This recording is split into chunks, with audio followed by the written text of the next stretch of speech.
Mesdames et messieurs, ravi d'être là. Bravo Eric pour cette matinée extrêmement riche. CMS Francis Lefebvre a voulu être partenaire pour la première fois des rencontres de l'Access parce qu'il nous semble qu'il y a des enjeux de démocratie, des enjeux juridiques extrêmement passionnants et que les avocats ont leur place. Et chez CMS, on travaille sur les industries culturelles, mais aussi la fiscalité, mais aussi les investissements. Et je suis très heureux d'avoir l'occasion d'évoquer en fin de matinée l'action. Et au fond, j'avais envie de placer cette table ronde sous l'égide de Gramsci, parce qu'il y a le pessimisme de la raison, on en a eu pas mal. Il y a l'optimisme de la création, petite variation par rapport à Gramsci, et puis peut-être l'optimisme de l'action. Alors messieurs, vous êtes attendus. Parce qu'il y a pas mal de réponses qui sont dans les mains du régulateur, qu'on va entendre, pas mal de réponses qui sont dans les mains du législateur. Alors, le pouvoir exécutif est un peu absent ce matin, mais sans doute que les messages parviendront quand même au pouvoir réglementaire, qui compte beaucoup. Les enjeux, ils ont été bien posés en termes de diversité, peut-être en termes de souveraineté culturelle également, de création de richesses, d'emplois, de développement international. Et donc vous connaissez parfaitement nos interlocuteurs, le président Lafont, que je suis heureux de retrouver ici, président de la commission des affaires culturelles, éducatives et sportives au Sénat, et le député Jérémy Patrier-Létus, qui est vice-président de la commission équivalente et qui préside une commission d'enquête sur le pluralisme. Je crois que, monsieur le député, vous avez passé la journée avec le président de l'ARCOM. Alors, peut-être 3 temps dans ces 28 minutes 53. D'abord, un premier temps sur la nécessaire évolution de la loi Léotard. C'est les 40 ans de Paris Première l'an prochain, mais c'est aussi les 40 ans de la loi Léotard. Et j'ai entendu depuis ce matin et lu dans les excellents documents dont le manifeste des questions d'asymétrie, des questions éventuellement de règles quant aux consolidations du secteur. Et ma première question, peut-être pour vous, Monsieur le Président Lafont, c'est dans un agenda parlementaire chargé, on y reviendra en fin de conversation.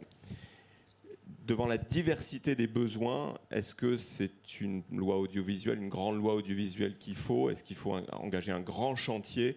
Parce que les questions sont extraordinairement complexes et variées. Merci pour cette question facile à répondre. Bonjour à tous d'abord, et puis très heureux de participer et d'avoir entendu le travail de l'Access et les pistes d'évolution que vous avez identifiées. Est-ce qu'il faut une grande loi audiovisuelle ? Alors, j'aurais tendance à répondre en 2 temps, voire 3. Est-ce que nous sommes capables aujourd'hui de faire passer une grande loi, qu'elle soit audiovisuelle ou qu'elle soit sur tout autre sujet, compte tenu du contexte politique que chacun connaît ? Je laisserai répondre Jérémy dans un instant, qui connaît mieux le bourbier de l'Assemblée nationale que moi, mais j'ai l'idée quand même qu'une grande loi, on ne sait pas dans quel état elle ressortirait de l'Assemblée nationale, et on ne sait pas si à la fin on arriverait à la faire voter. Donc je ne suis pas sûr, malheureusement, et en disant ça, je ne le dis pas avec joie, bien entendu, avec regret, mais avec un certain réalisme, que la période soit aux grandes lois. Deuxième remarque que je voudrais faire, et c'est une difficulté supplémentaire que nous avons, et je dis nous collectivement, parce que vous comprendrez à travers nos propos que vous ne verrez pas beaucoup de différence sur ces sujets entre nous, mais qu'on a beaucoup de mal à attirer l'attention et l'intérêt de nos collègues, mais aussi des pouvoirs publics en général, sur les réformes qui sont un peu des réformes qui touchent non pas au sujet comme celui du pluralisme, du débat démocratique à travers les médias, mais qui soit celui du système économique, et tout ce que vous avez démontré à l'instant avec ce que vous savez, vous, parfaitement, ce que nous savons aussi, la concurrence exercée par les plateformes, le fait que vous n'êtes pas à égale concurrence et qu'il faut réfléchir sur votre schéma global d'intervention, votre système économique global d'intervention, et pas uniquement sur des sujets qui intéressent beaucoup les milieux politiques, mais qui ne répondront pas à vos questions telles que vous les avez formulées ce matin, qui sont celles du pluralisme, de la liberté, de l'expression des différents courants d'opinion, etc. Je dois vous avouer qu'actuellement, on voit bien Jérémy en touchera peut-être un mot à travers la commission d'enquête, mais on voit bien que ce qui intéresse le débat politique, c'est plus ça que les sujets qui sont les vôtres, qui sont aussi les nôtres. Et troisième élément de réponse, quand même, c'est de dire, parce qu'il ne faut pas être que pessimiste, il y a quand même quelques textes législatifs qui existent déjà, qui sont, j'allais dire, dans les tuyaux, c'est-à-dire qui ont déjà connu des premières étapes législatives et qui pourraient répondre en partie à un certain nombre d'interrogations, enfin de remarques que vous avez, de propositions que vous avez formulées. J'en pense à au moins, enfin, 3 d'entre eux. Il y a d'abord, vous m'excuserez, il y en a 2, c'est moi qui les ai déposés, mais enfin bon, il y a celui sur le sport avec la question du piratage, on y reviendra dans un instant, qui a été voté en première lecture au Sénat, qui attend son inscription à l'Assemblée nationale. Il y a la proposition de loi sur l'audiovisuel public et je tiens beaucoup à la deuxième partie du titre, la souveraineté audiovisuelle, qui comporte toute une deuxième partie pour lutter contre les asymétries de concurrence. Il n'y a plus qu'une lecture à faire, celle à l'Assemblée nationale.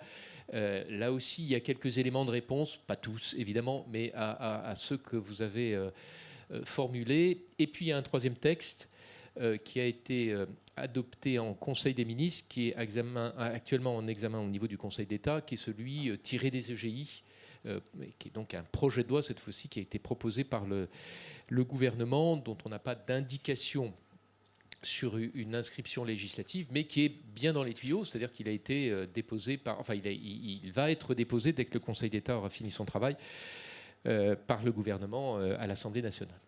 Donc c'est une forme d'invite aux amendements parlementaires que vous formulez ici. Je suis sûr que l'Access y sera sensible. Est-ce qu'on peut traiter la complexité des questions qui ont été évoquées en termes d'asymétrie, en termes de concurrence, en termes de consolidation par amendement? C'est un peu la question qui se pose derrière tout ça. Monsieur le député, vu de l'Assemblée nationale. Bon, merci déjà de votre invitation, puisque vous avez eu la gentillesse de rappeler que je préside une commission d'enquête qui va commencer ses travaux cet après-midi sur l'audiovisuel public. Vous dire que personnellement, et je le dirai dans cette commission d'enquête, je suis profondément attaché à la complémentarité entre l'audiovisuel privé et public, et que je vous le dis comme je le pense, même si le président Lafont l'a rappelé, le contexte politique, parce qu'il y avait tout à l'heure, vous disiez qu'est-ce qui s'est passé pour que 2 ans après, nous n'y soyons toujours pas. Petit événement politique que je vous rappelle comme ça, la dissolution, qui quand même a quelques petits impacts législatifs sur la vie politique et médiatique du pays. Je le dis parce que je crois qu'on ne se rend pas toujours compte de la manière dont ça vient percuter des projets législatifs et des travaux en cours. On n'arrivera peut-être même pas à aboutir à la proposition de loi Lafont sur le duel public qui date déjà d'il y a plusieurs années. Donc je crois que vous qui êtes représentant de médias, c'est important aussi d'expliquer aux Français quand même que cette dissolution a percuté de manière profonde la question à la fois politique et législative à l'Assemblée. Une fois qu'on a dit ça, je pense qu'on n'échappera pas à une grande loi audiovisuelle et qu'on prend les sujets de manière morcelée, fragmentée. Je prends l'exemple de la loi audiovisuelle publique, alors qu'on sait pertinemment, et vous savez mieux que quiconque, qu'il y a une interdépendance majeure entre les questions d'audiovisuel public et privé, et qu'on ne peut pas traiter la question de l'audiovisuel public, ne serait-ce pour des questions publicitaires, de pluralisme. Je ne vais pas vous faire la liste des sujets que vous connaissez, et qu'on décide de faire une loi simplement dédiée à ce sujet. En tout cas, le président de Lafont ne l'avait pas pensé comme ça, mais qu'à la fin, à l'Assemblée, puisqu'on avait exclu la partie 2, ça devient une loi simplement centrée sur l'audiovisuel public. Je pourrais vous parler, et vous l'avez parfaitement fait, d'asymétrie de règles, la question de chronologie des médias. On va y travailler la semaine prochaine à l'Assemblée. Mais je pense, pour ma part, que si on veut vraiment répondre à la fois aux défis du secteur, aux mutations que vous avez parfaitement décrites, au fait qu'on est à la croisée des chemins, et que demain, on peut avoir une majorité grandissante de Français qui n'écoutent plus ni la télévision publique ni privée, je pense qu'on n'échappera pas à une grande loi audiovisuelle. Je ne suis pas de ceux qui pensent qu'il ne faut rien faire d'ici la présidentielle, mais j'espère que les candidats qui se présenteront ou les candidates qui se présenteront devant les Français prendront ce sujet à bras le corps. Je vous le dis aussi, et je fais l'écho de ce que disait le président de Lafont, il y a un désintérêt, on ne va pas se mentir entre nous, il y a un désintérêt chronique et à la fois profond des acteurs politiques, en tout cas moi je le vois à l'Assemblée, sur les questions d'audiovisuel public.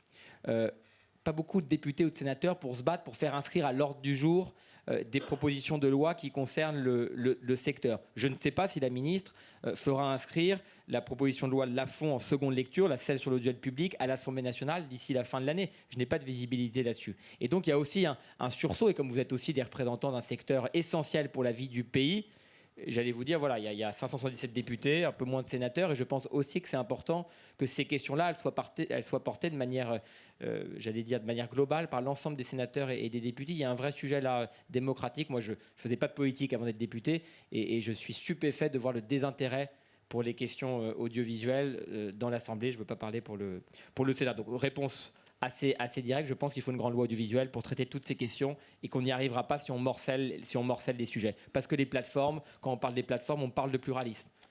Voilà, j'irai peut-être un peu plus loin, mais... Mais au fond, on décrit un secteur, une industrie avec des emplois, des enjeux de développement international qui est un peu prisonnière ou otage d'une situation politique qui se focalise sur des sujets comme le pluralisme ou parfois sur des sujets de privatisation. Mais en termes de légistique, est-ce qu'il n'y a pas place pour une forme de délégation au pouvoir réglementaire? Ça s'appelle la législation par ordonnance. Alors c'est peut-être pas très à la mode, on a abandonné le 49.3, peut-être qu'un jour on va abandonner les ordonnances, mais on touche à des sujets extrêmement complexes sur lesquels les parlementaires n'ont peut-être pas toujours envie de s'investir. Il y a peut-être place pour une autre manière de légiférer lorsque c'est de nature législative. Je ne voudrais pas qu'on sorte trop du sujet et de faire du droit constitutionnel, mais au regard de la fracturation politique de l'Assemblée et des défis immenses, j'allais dire industriels, des secteurs comme le secteur audiovisuel, je pense qu'il est effectivement essentiel de se poser la question de ce qui relève du domaine de la loi et du réglementaire. Quand on voit qu'il faut à peu près 1 an, voire 2, pour faire aboutir des lois qui sont des lois pas toujours qui prêtent à polémique et qui sont des lois essentielles, immédiates, qui répondent à des questions, pensons au DAP+, c'est un sujet qui est à la fois essentiel et en même temps qui est au regard de l'immensité des défis du pays microscopique. Se dire qu'il faut une loi, qu'elle va mettre 2 ans à aboutir pour répondre à des enjeux industriels et stratégiques pour nos entreprises privées comme publiques, ça pose vraiment la question. Je ne sais pas si l'audiovisuel public et privé est le laboratoire de cela, mais ça pose la question de ce qui doit relever du domaine de la loi, au regard de la difficulté de fabriquer la loi aujourd'hui et de ce qui doit relever du pouvoir réglementaire. Et donc je pense que là, il y a un vrai sujet, et je pense que l'audiovisuel privé est un vrai exemple d'un secteur qui ne peut pas attendre, ne peut pas se permettre d'attendre, qu'on va envoyer dans le mur si on continue comme ça et qu'on ne fait rien. Et je le dis avec la conviction qui est la mienne, parce que je considère que ça participe de la souveraineté du pays, que c'est un acteur économique majeur, que c'est un acteur informationnel majeur, et qu'on ne peut pas attendre année après année, les lois ne pas venir, pas satisfaisant. Monsieur le Président Lafon. Oui, je ne sais pas si les ordonnances changeraient quelque chose. D'abord, il y a dans vos demandes que vous avez formulées ce matin un certain nombre de demandes qui sont déjà d'ordre réglementaire, qui ne nécessitent pas de dispositifs législatifs. Je pense à tout ce qui est recettes publicitaires, et on sait que c'est très important dans l'environnement dans lequel vous êtes, d'agir rapidement là-dessus. C'est de l'ordre réglementaire, c'est pas de l'ordre législatif, donc c'est de la volonté de l'exécutif. Et là, le contexte politique et les blocages institutionnels au niveau du Parlement n'ont a priori pas d'interférence. Et deuxième élément de remarque, les textes de loi dont je vous ai parlé, c'est pas les plus, j'allais dire, je vais même exprimer si je dis c'est pas les plus compliqués à faire passer. Si, c'est un peu compliqué à faire passer parce que ça va donner lieu à des débats. Mais c'est pas eux qui vont être le plus chronophages en termes de temps législatif. Et les problématiques du gouvernement actuellement, c'est beaucoup ça. C'est-à-dire qu'il faut des textes qui passent rapidement pour ne pas prendre 15 jours, 3 semaines de temps législatif. Le texte, par exemple, sur l'audiovisuel public et la souveraineté audiovisuelle, il n'y a plus qu'une lecture à faire à l'Assemblée nationale.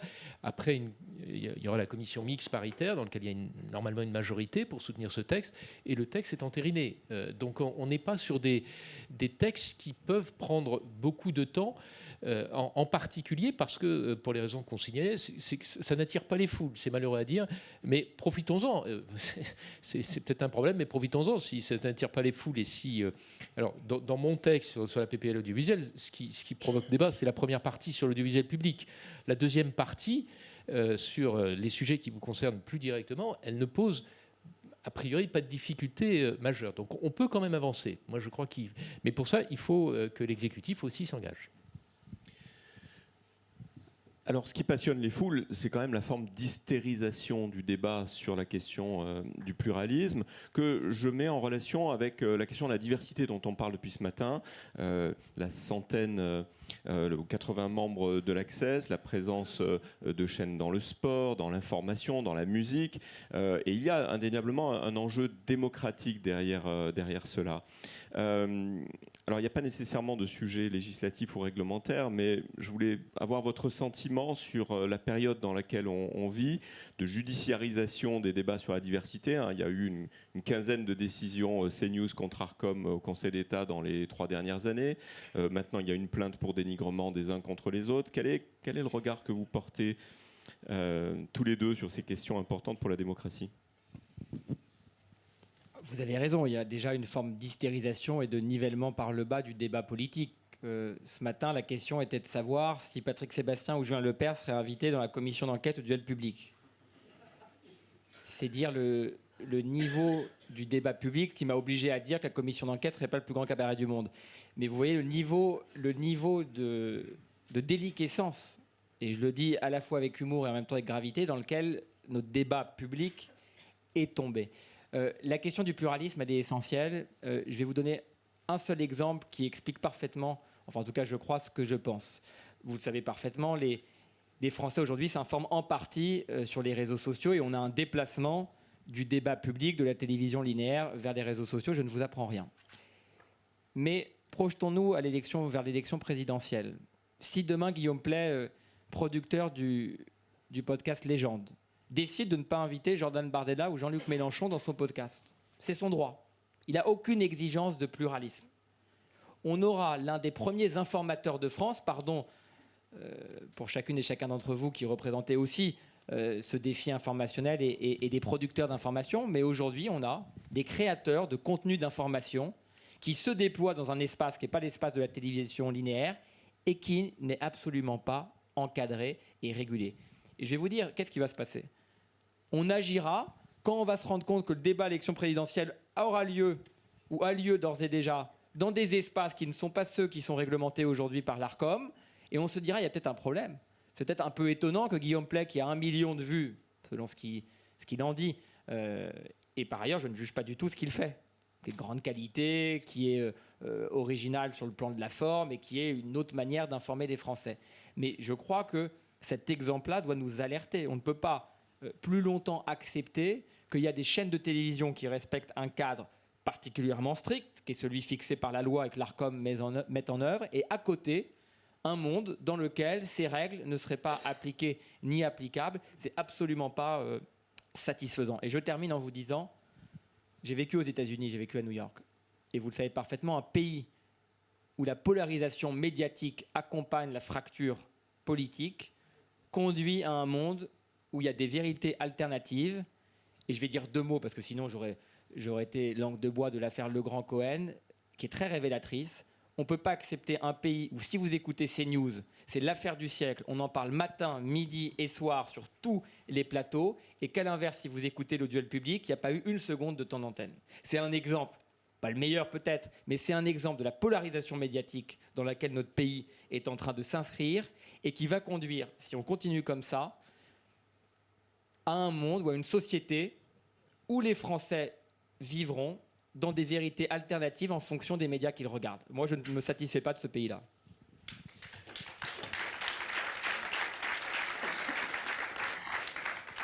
Alors, 2 éléments de réponse. Le premier, et je fais complètement écho aux propos de Jérémy Patrier-Létus sur les dangers par rapport aux élections présidentielle et législative qui approche. On a fait une table ronde il y a 3 semaines, justement en présence des principaux interlocuteurs côté État et autorités indépendantes pour savoir s'ils étaient prêts à faire face à une influence, pas forcément étrangère justement, à une influence dans un processus électoral. Et on voit très clairement que si c'est une influence extérieure, dans la Russie, parce que tout le monde l'a à l'esprit.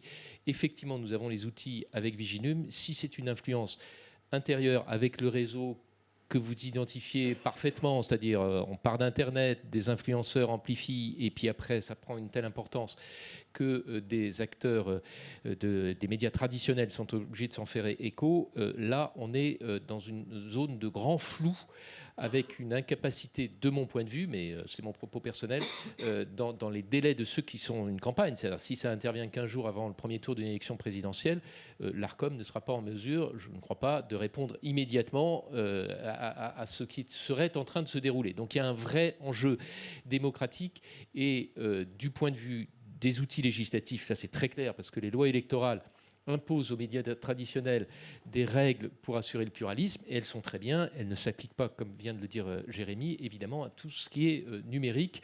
Donc on a toute une partie du débat public qui aujourd'hui se fait sur le numérique et qui n'est pas couvert par nos lois électorales. Il y a une vraie faiblesse. Et on est peu à le dire, je dois vous l'avouer actuellement, parce que je crois que beaucoup n'en ont pas pris la conscience de l'importance de ce qui se passe sur le plan de la diffusion des idées, notamment sur le plan politique, dans le numérique et à travers des influenceurs. D'ailleurs, quand on dit influenceur, je mets au défi un député comme un sénateur de citer 3 noms d'influenceurs politiques. Ils ne sont pas connus, on ne les connaît pas, et pourtant ils ont 1 million, voire plus d'auditeurs. Deuxième élément, plus pour répondre à votre question de la judiciarisation, moi je fais partie de ces gens, d'abord, qui sont très inquiets de ce qui est en train de se tramer depuis plusieurs semaines et plusieurs mois avec ce conflit ouvert, maintenant et public, entre les uns et les autres.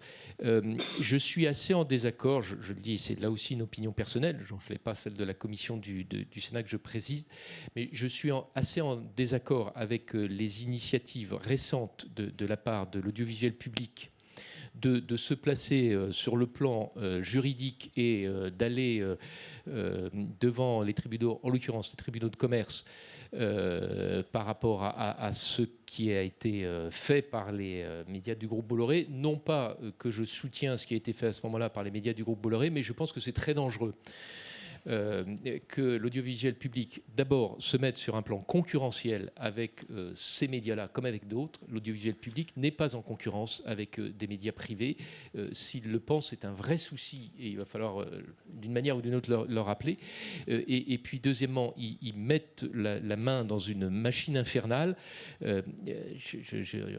Personne ne connaît évidemment les délais de traitement de la justice, mais imaginons que ça se passe, que l'ordre du traitement soit de l'ordre d'une année, on aura un jugement et personne ne connaît le jugement. Il peut être favorable à l'audiovisuel public comme il peut être défavorable, comme il peut être mitigé. On aura un jugement en pleine période d'élection présidentielle. Je trouve que s'il y a un moment clé où l'audiovisuel public doit être présente et doit assurer une certaine hauteur de vue dans le débat démocratique, c'est bien au moment des élections présidentielles. Il prend le risque, avec cette procédure, de s'affaiblir. Et à travers ça, de nous affaiblir, enfin d'affaiblir collectivement notre débat démocratique à travers cette procédure. Moi, je suis, vous l'avez compris, très inquiet de ce qui a été engagé il y a quelques jours par les présidents de l'audiovisuel public. Bien sûr, monsieur Dépine. Je trouve quand même que cette question audiovisuelle, elle reflète un mal français, qui est qu'on est incapable de parler dans le débat public de secteurs en ce qu'ils apportent une contribution à la vie économique du pays, à la capacité de son exportation dans le monde, à son rayonnement dans le monde. Vous allez voir, j'en prends le pari devant vous, que dans les objets politiques de la campagne présidentielle, en tout cas, un parti politique fera de l'audiovisuel public et de sa privatisation et de sa suppression l'un de ses axes majeurs de campagne. Et donc on ne parlera d'audiovisuel que dans un débat hystérisé sur la question du pluralisme, de l'impartialité, de l'ARCOM et de l'audiovisuel public, alors qu'on a, je parle sous le contrôle de Monsieur le Président, que je salue, qui vient d'arriver, des défis majeurs stratégiques qui font que l'audiovisuel est aussi un secteur économique formidable, qui contribue au rayonnement de la France, qui contribue au dynamisme économique. Et il est peut-être temps que le débat public, et je parle pour moi et pour les responsables politiques, qu'on soit capable de mettre dans le débat des objets politiques dont on parle de manière positive, qui contribuent aussi au renforcement de la souveraineté du pays. Et je regretterais, en tout cas moi je n'y contribuerai pas, et j'espère qu'en tout cas avec le parti qui sera le mien, on portera des mesures fortes et très concrètes dans le débat présidentiel sur l'audiovisuel, mais pas en réaction à un débat qui nous sera imposé pour savoir si oui ou non on considère qu'Élise Lucet est d'extrême gauche. Ouais. C'est pas ce que je pense, je le dis. Le temps file et on a l'échéance des présidentielles dans 18 mois. Au passage, il y a les municipales qui seront sans doute un autre regard sur ces questions de désinformation, de manipulation, avec des conséquences sur les dépenses de campagne. Enfin, il y a plein de sujets juridiques, audiovisuels et politiques. Au passage, il y a la mission de Bruno Lasserre qui n'est pas le moins bien placé pour travailler là-dessus, dont le président de l'Arcom nous dira sans doute quelques mots. Sur l'Arcom, justement, parce qu'il y a l'audiovisuel public et puis il y a la question de l'Arcom comme autorité de régulation qui a été sévèrement critiquée mais qui n'a pas déposé plainte pour dénigrement, je ne crois pas. La ministre de la Culture a dit qu'elle était favorable à la réforme de l'Arcom, sauf si j'ai manqué quelque chose, il n'y avait pas le détail de ce qu'elle souhaiterait réformer, sachant que le CSA a été critiqué, la haute autorité a été critiquée avant. Comment vous, les législateurs, voyez le rôle d'un régulateur par rapport à ce sujet qui est les chaînes de télé, mais qui va aussi au digital, puisque l'Arcom n'est pas seulement l'autorité de régulation de l'audiovisuel, mais aussi du numérique. Est-ce qu'il faut vraiment réformer l'Arcom ? Bon, le président Hajdari a rejoint la salle.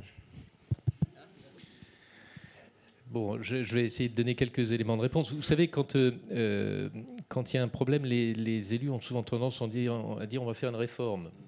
Bon, je n'ai pas entendu la ministre là-dessus, je ne sais pas ce qu'elle avait à l'esprit, mais peut-être la facilité de dire on va faire une réforme. En l'occurrence, pour ce qui est de l'Arcom, et je salue aussi le président de l'Arcom, je ne suis pas sûr qu'il y ait besoin d'une réforme. Mais l'Arcom est pris dans une situation un peu schizophrénique où à la fois on lui demande de faire beaucoup de choses, et du reste, ces dernières années, les différentes lois que nous avons votées renforcent l'Arcom dans son rôle de régulateur, et aussi parce qu'il prend de l'importance en tant que régulateur, il est soumis à un certain nombre de critiques.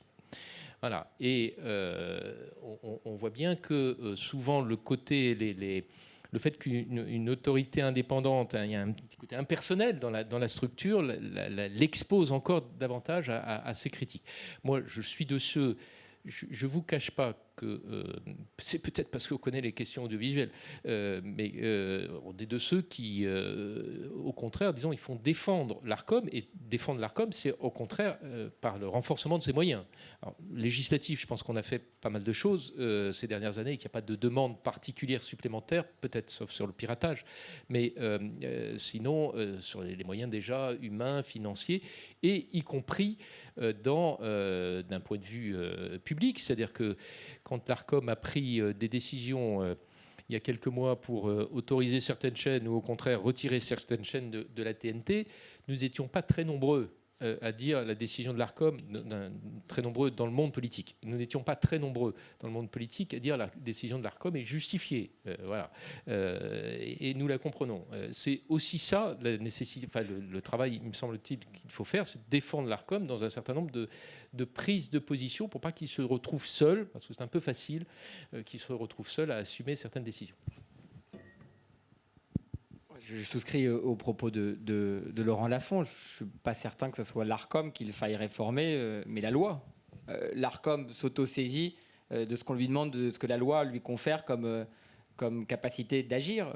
Elle ne traite pas la question du pluralisme sur les réseaux sociaux et les plateformes parce que la loi ne lui demande pas.